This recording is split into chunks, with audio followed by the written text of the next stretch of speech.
नमस्कार। रामनवमी आ रही है, भगवान के जन्म का दिन, उनके अवतरण का समय। और इस बार की जो रामनवमी है वो तो ज़्यादा आनंद लेकर आ रही है। हिंदू समाज के सामूहिक पुरुषार्थ ने 500 वर्षों के संघर्ष की परिणति करके अयोध्या में भगवान राम को उनके जन्म स्थान पर बने हुए मंदिर में प्रतिष्ठित कर दिया है। और उस दिन जब दोपहर के 12 बजेंगे तो वहां छत में से आती हुई सूर्य की किरणें उनके मस्तक का अभिषेक करेंगी। यह आनंद का समय है, यह उनके जीवन को स्मरण करने का समय है, उनकी लीलाओं को समझने का और वैसा जीने का समय है, क्योंकि वो मर्यादा पुरुषोत्तम थे, पुरुषों में उत्तम थे। वही सब लीला हम सब के लिए भी समझने और अनुकरण करने के लायक है। राम जी ने अपने जीवन में सामान्य व्यक्तियों को, जिनको पिछड़ा कहते हैं, उनको, जनजाति का होने के कारण वानर या रीछ कहते हैं, उनको कैसे अपनाया, इसकी चर्चा करेंगे। राम जी की शिक्षा से शुरू करेंगे। जब चारों बालक बड़े हुए, शिक्षा प्राप्त करने की उम्र आई, विचार हुआ कि क्या करें। कैकेयी का आग्रह था कि शिक्षा राजमहल में हो, शिक्षक वहां आए, पढ़ाएं, पर वो बात स्वीकार नहीं की गई। ये तय हुआ कि राम जी को वनों में महर्षि के आश्रम में जाकर के रहना चाहिए, बाकी सबके साथ और उनके जैसा रहना चाहिए। न्यूनतम परिस्थिति में रहना और आश्रम के सब कामों में हाथ बटाना, कोई प्रिविलेज नहीं होना। ऐसा राम जी गए और अपनी शिक्षा पूर्ण की। समाज के बाकी लोगों के साथ रहकर, जमीन पर सोकर, काटने की लकड़ी लाकर, आश्रम के सब काम करके दैनिक जीवन के साधारण व्यक्ति को क्या अनुभव होते हैं, इन सब अनुभवों को उन्होंने बचपन में प्राप्त कर लिया। लौट कर आए, राजमहल में थे, तरुण हो गए, और एक दिन विश्वामित्र आए। विश्वामित्र ने कहा कि ऋषि हवन नहीं कर पाते हैं, जंगल में राक्षसों का उत्पात है, और वो आग्रह करके राम और लक्ष्मण को अपने साथ वनों में ले गए। थोड़ी दूर जाने के बाद में उन्होंने सरकार के रथ वापस कर दिए, राज्य की सेनाओं को लौटा दिया और कहा, राम, हम आगे की यात्रा पैदल करेंगे।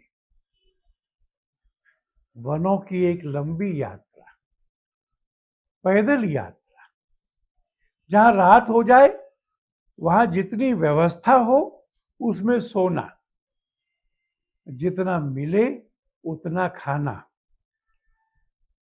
और इसमें से फिर अपने अंदर शक्ति का संचार करना, आत्मबल का संचार करना, शस्त्र संधान का संचार करना, और लोगों में लोगों के जैसा रहते हुए उनका नेतृत्व करना। और वह नेतृत्व ऐसा था कि सबने मिल करके और वहां की राक्षसी का और वहां की सेनाओं का, जो रावण की थी, उनका वध कर दिया। ये साहस, ये समर्पण और जनता के साथ में उनकी ऐसी एकात्मता, इस एकात्मता में से उनको परिस्थितियां समझ में आई, लोगों की गरीबी और अभाव समझ में आए, उसके साथ तादात्म्यता पैदा हुई और यह संकल्प पैदा हुआ कि राम राजमहल के लिए नहीं आया है, राम तो समाज के संगठन के लिए आया है, समाज को धर्मानुकूल संस्कारी बनाने के लिए आया है, शौर्य देने के लिए आया है। और फिर जब राम को युवराज के रूप में अभिषिक्त ऐसा होने की घोषणा, सारे अयोध्या का आनंद, सबकी तैयारी, उसके बीच में से एक चिंता, क्या राम राजा होकर अयोध्या के कैदी हो जाएंगे? क्या वो समाज में विचरण करने के लिए नहीं जा पाएंगे? क्या वह सामान्य लोगों से नेह का नाता नहीं जोड़ पाएंगे? और इस चिंता का उपाय, राम को वनवास दो। उस वनवास की आज्ञा से तो कोई भी सहमत नहीं था। जिनकी आज्ञा होनी चाहिए थी वो राजा असहमत थे। दशरथ ने कहा, राम, तुम मुझे बंदी बना लो, विद्रोह कर दो, मुझे जेल में डाल दो और राज करो। ऐसा करोगे तो मेरे वचनों का भंग भी नहीं होगा और मैं तुम्हें राजा के रूप में देख सकूंगा। स्वयं दशरथ कह रहे थे, पर राम ने स्वीकार नहीं किया।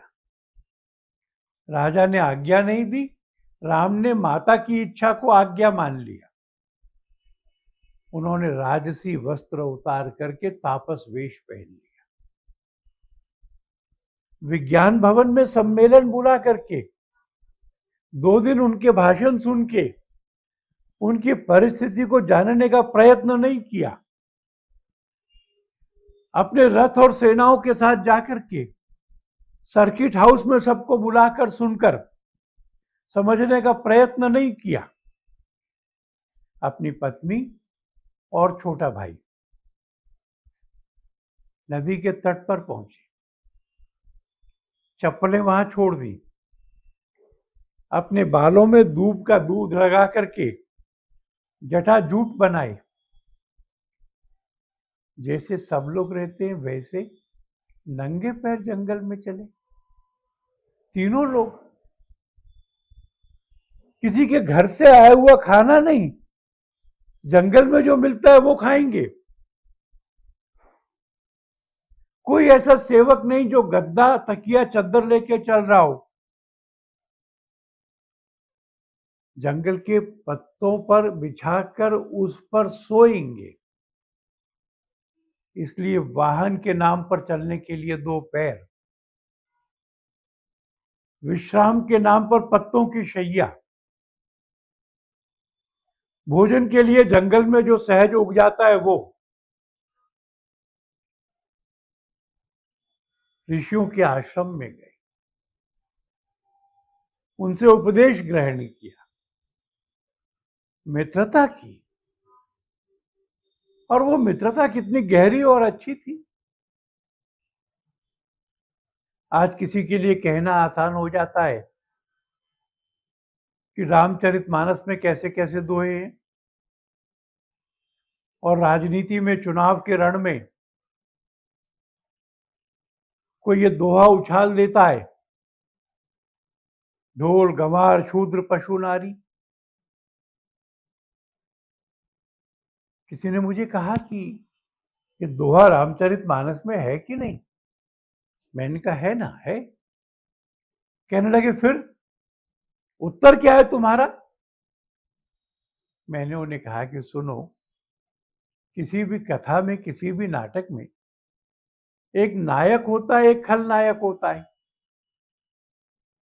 खलनायक जो कहता है वो पुस्तक का संदेश नहीं होता है, जो नायक कहता है वो संदेश होता है। ये वाला दोहा राम का दोहा नहीं है। जब 3 दिन वो समुद्र के किनारे बैठ के समुद्र से राह मांगते रहे, समुद्र ने प्रत्युत्तर नहीं दिया, राम ने प्रत्यंचा चढ़ाई, समुद्र के अंदर का पानी गर्म होने लगा, जंतु परेशान हो गए, तब सागर जल से बाहर आए। सागर उस नाटक के खलनायक हुए। ये खलनायक का है, ये राम का नहीं है। उन्होंने मुझे पूछा फिर राम का क्या है? मैंने उनको बतलाया, विनय पत्रिका पढ़ो, तुलसीदास जी की लिखी हुई है। राम जी विराजमान है, लोग आकर के उनके चरण छू के प्रणाम कर रहे हैं, वरद मुद्रा में वो आशीर्वाद दे रहे। दूर से आते हुए देखते हैं केवट राज आ रहे, मेरे मित्र हैं।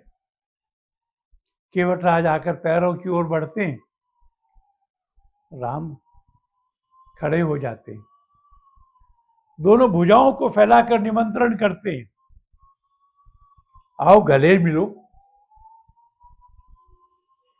केवट वहीं खड़े रह जाते हैं और उनके मुंह से एक प्रश्न करवाया गया है, प्रभु मेरी जाति। सीधा तीखा प्रश्न है। केवटराज प्रभु से गले मिलने में संकोच कर रहे, अपनी जाति को छोटा मानकर। राम ने असंदिग्ध उत्तर दिया है, केवटराज मैं जातियों में छोटा बड़ा नहीं मानता, मैं तो प्रेम का रिश्ता मानता हूं।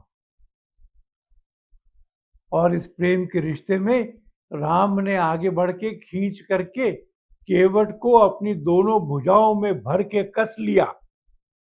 दोनों की आंखों से आंसू बहने लगे, दोनों के शरीर प्रेम से शिथिल हो गए। यह संदेश है राम के जीवन का, यह संदेश है रामचरित मानस का। और यह संदेश एक बार नहीं है, यह पूरी मानस में लगातार कथा में आता है। वानरों से मित्रता का, सुग्रीव को मित्र बनाया, और फिर केवल सुग्रीव को मित्र नहीं बनाया, केवल प्रमुख वानरों से मिलने की बात नहीं है। जब सीता जी की खोज होनी थी और सब वानर बुलाए गए थे, कितने बुलाए गए थे? तो तुलसीदास जी कहते हैं कि उनकी गिनती नहीं हो सकती, पर राम ने प्रत्येक वानर से अलग अलग मिलकर उनकी कुशल क्षेम पूछी। और दोहे के बाद दोहराया जाता है, ऐसा एक भी वानर नहीं बचा जिसने राम जी के पास जाकर अपनी कुशल क्षेम नहीं बताई। कुछ लोगों के लिए प्रिविलेज नहीं था, यह तो सबके प्रति का एक विराट सामूहिक प्रेम था, जिससे कोई बाहर नहीं था, जिसके अंदर सब थे। और यह प्रेम उन्हें शबरी के आश्रम में ले गया, भीलनी के आश्रम में प्रतीक्षारत थी। राम आ गए, विवल हो गई, विवल होकर के उनको अल्पाहार प्रस्तुत किया। मन की उत्सुकता, मीठे बेर खिलाऊंगी, मीठे हैं कि नहीं इसकी निश्चिती। वो चखती थी, बेर मीठा नहीं हो तो फेंक देती थी, मीठा हो तो बचाओ, चखने के बाद का झूठा बेर राम को देती थी। लक्ष्मण की भृकुटी तन रही थी। राम तो उस प्रेम को देख रहे थे, मुदित हो रहे थे, आनंद से बेर खा रहे थे। शंका हुई शबरी को, कहने लगी बड़ी कृपा की, आप आए। उसने कहा मैं तो स्त्री हूं, इस भाव से कहा जैसे स्त्री होना कुछ अपराध हो, कुछ छोटी बात हो। अपनी जाति का भी जिक्र किया। राम उनको मां की तरह का आदर करते। भक्ति कितने प्रकार की है ये बताते, आगे का रास्ता पूछते, और फिर जो सेना भी बनाते हैं उस सेना में अयोध्या के सेना नायकों को नहीं बुलाते। वो तो युद्ध था, युद्ध में सब उपयुक्त भी होता है, पर ना लंका से, ना अयोध्या से, और ना जनकपुरी से, बाहर से कोई नहीं। वो स्थानीय समाज जिसके पिछड़ जाने के कारण उनको अलग अलग नाम दे दिए गए होंगे, वानर, रीछ, गिद्ध, उनका संगठन करना, उनको शस्त्र संचालन सिखाना, उनको अनुशासित करना, उनके सामूहिक बल का प्रयोग करना।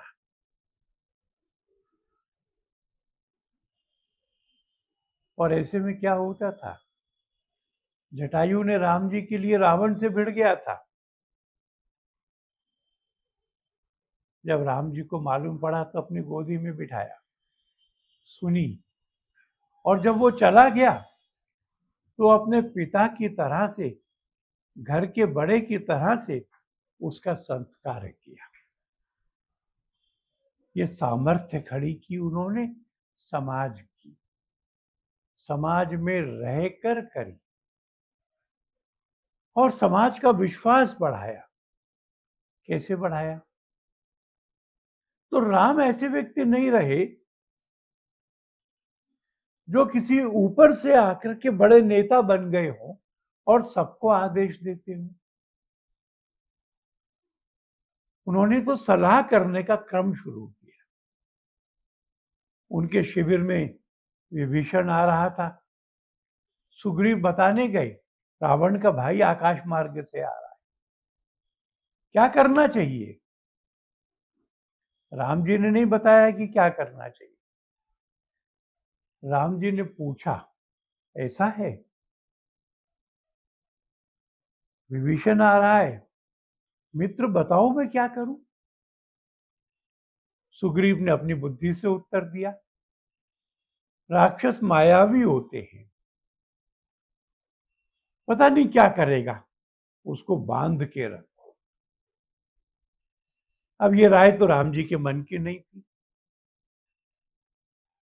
पर सुग्रीव को तो मित्र माना था ना, तो कहा आपने बहुत अच्छी राय दी है मित्र।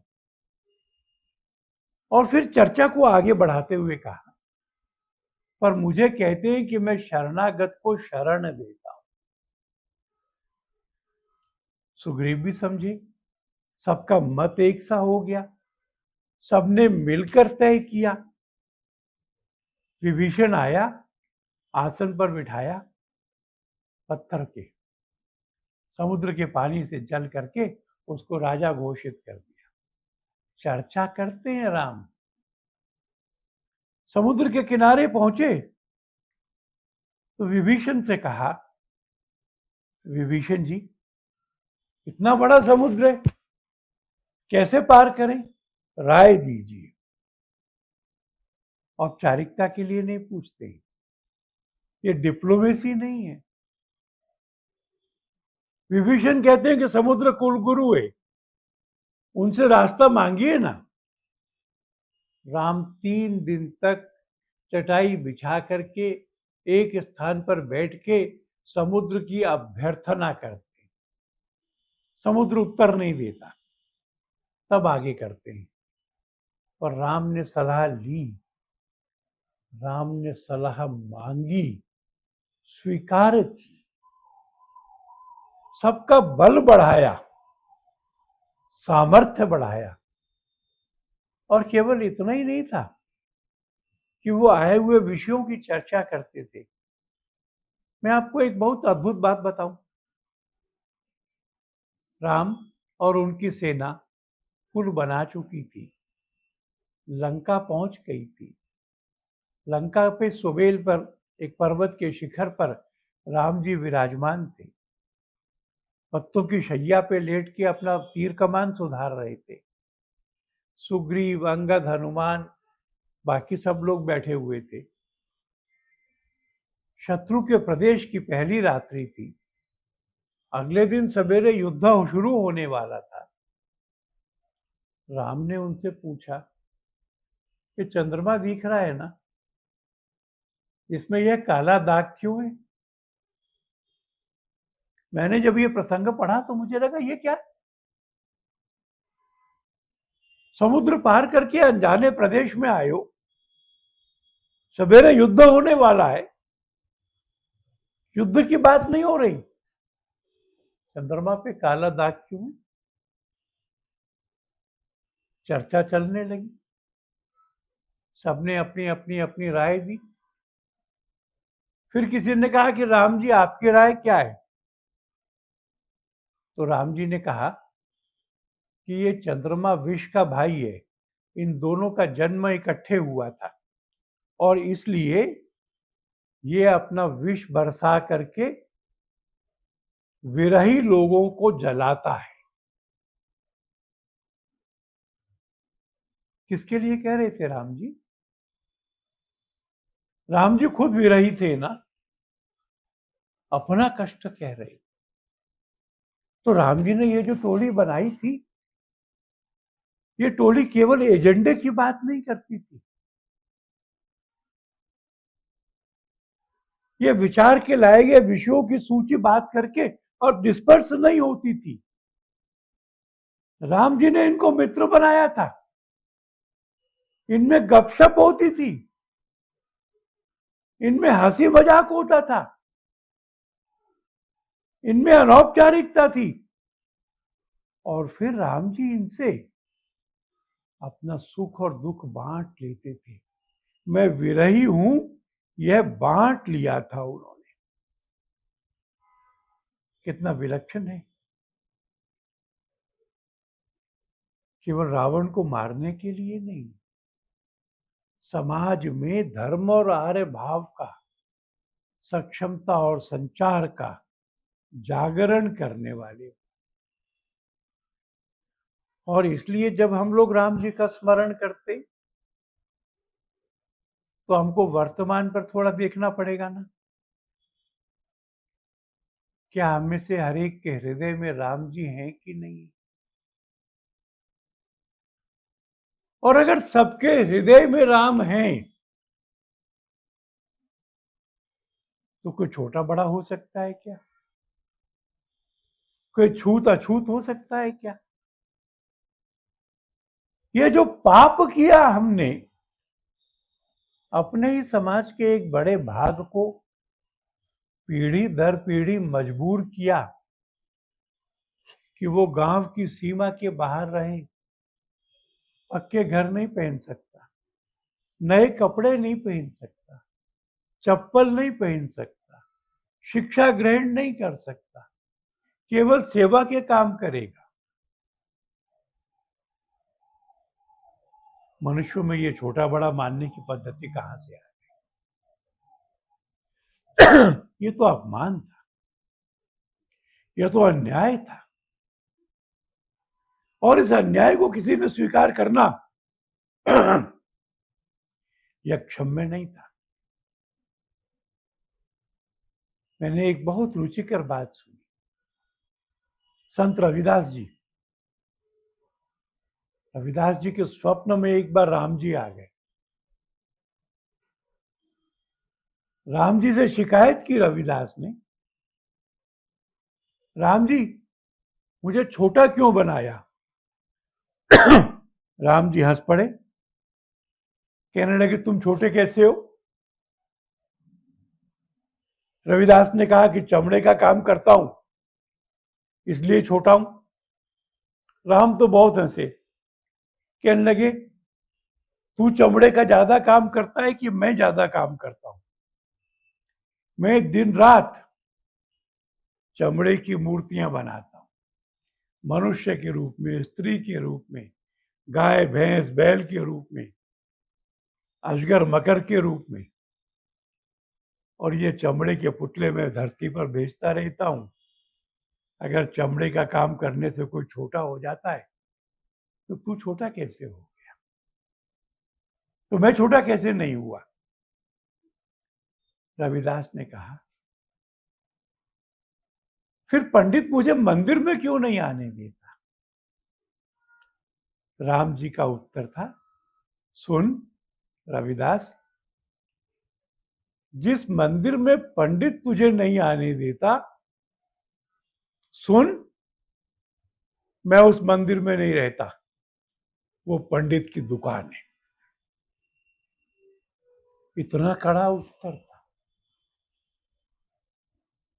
बार बार स्वयं देवताओं ने स्वर्ग से आकर के ये उत्तर हम सबको दिया है। आचार्य शंकर स्नान करके जा रहे थे, सामने से अनुसूचित समाज का एक व्यक्ति आ रहा था, आंखें लाल थी, कुत्ते साथ में थे। शिष्यों ने कहा हट जा, वो नहीं हटा। आचार्य ने कहा हट जाओ। सड़क के बीच में लाल आंखों से उसने आचार्य को घूरा और कहा, आचार्य, तुमने किसको हटने के लिए कहा है? क्या तुमने मेरी देह को हटने के लिए कहा है? और अगर तुमने मेरी देह को हटने के लिए कहा है तो बताओ, क्या तुम्हारी और मेरी देह अलग अलग तत्वों से बनी? क्या हम सब की देह पृथ्वी, जल, अग्नि, आकाश, इन 5 तत्वों से नहीं बनी? और अगर तुमने मेरी आत्मा को परे हटने के लिए कहा है तो आचार्य, तुम्हारे अंदर बसने वाली आत्मा और मेरे अंतर में बसने वाली आत्मा, क्या ये दोनों एक नहीं है? क्या यह उसी ईश्वर का अंश नहीं है? आचार्य शंकर ने उनको गुरु के रूप में स्वीकार कर लिया। पूरे देश में ऐसी घटनाएं मैं निरंतर सुनता हूं।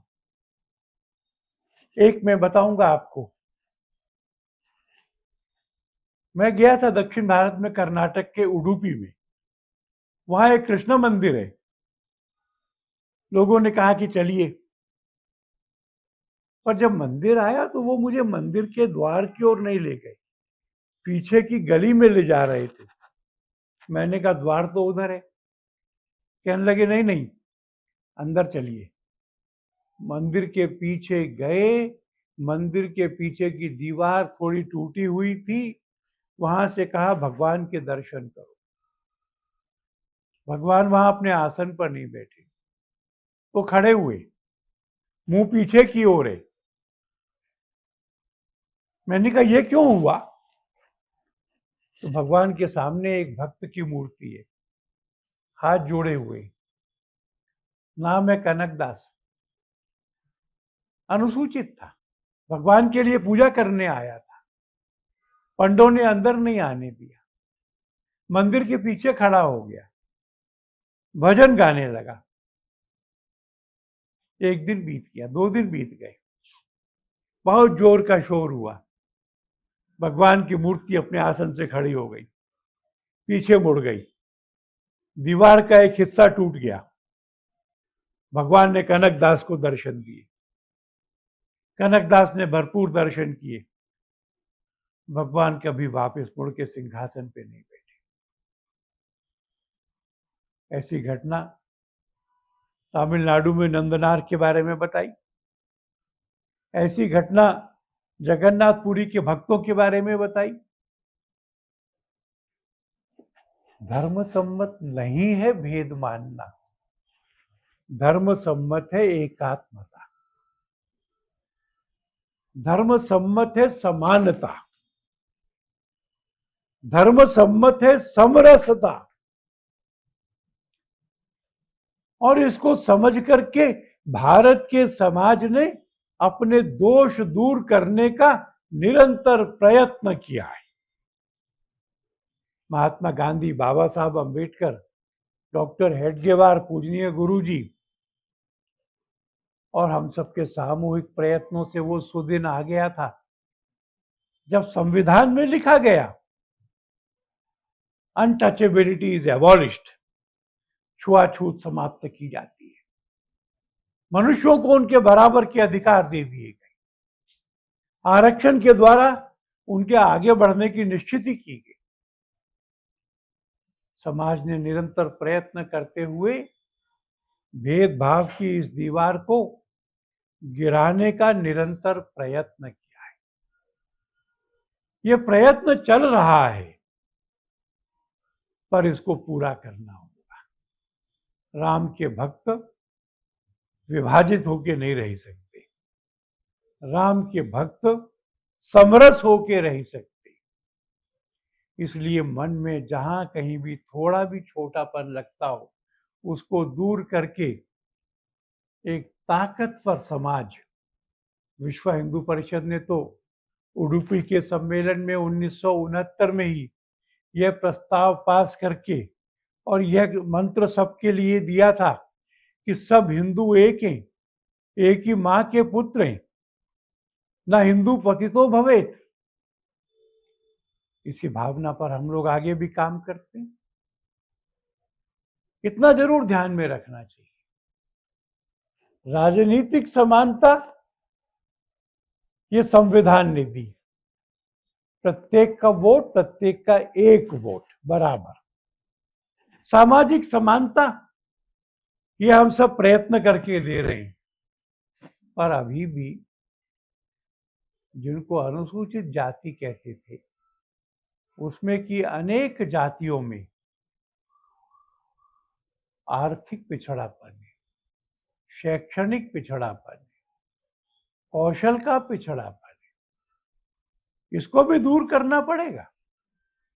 केवल सफाई कर्मचारी होने से काम नहीं चलेगा, उद्योग व्यापार के क्षेत्र में भी उनको हाथ बटाना होगा, और इसके लिए समाज अपने प्रयत्न करेगा, सरकार की योजनाओं को भी उन तक ले जाने के लिए प्रयत्न करेगा, उनका काम आगे बढ़े, उनका काम स्थापित हो, वो उद्योग व्यापार में भी जमे, उनका स्वास्थ्य शिक्षा का स्तर सुधरे, तब ना पूरी बराबरी आएगी। इस बराबरी के लिए सबको अपनी जिम्मेवारी निभानी है, सबको अपना प्रयत्न करना है, सबको इस भेदभाव के दंश को दूर करना है। तब हमारा देश वैकुंठ बनेगा, तब सच्चा राम राज्य होगा। सब सुखी, सब संपन्न, सब शिक्षित, सब साधन संपन्न, सब धर्म के अनुकूल जीने वाले, ऐसा समन्वित, समर्पित, उन्नत, संपन्न राम राज्य अपने पुरुषार्थ में हम पैदा करेंगे, खड़ा करेंगे, इसमें सफल होंगे। मैं समझता हूं रामनवमी इसी संकल्प को पूरा करने का दिन है। बहुत बहुत धन्यवाद।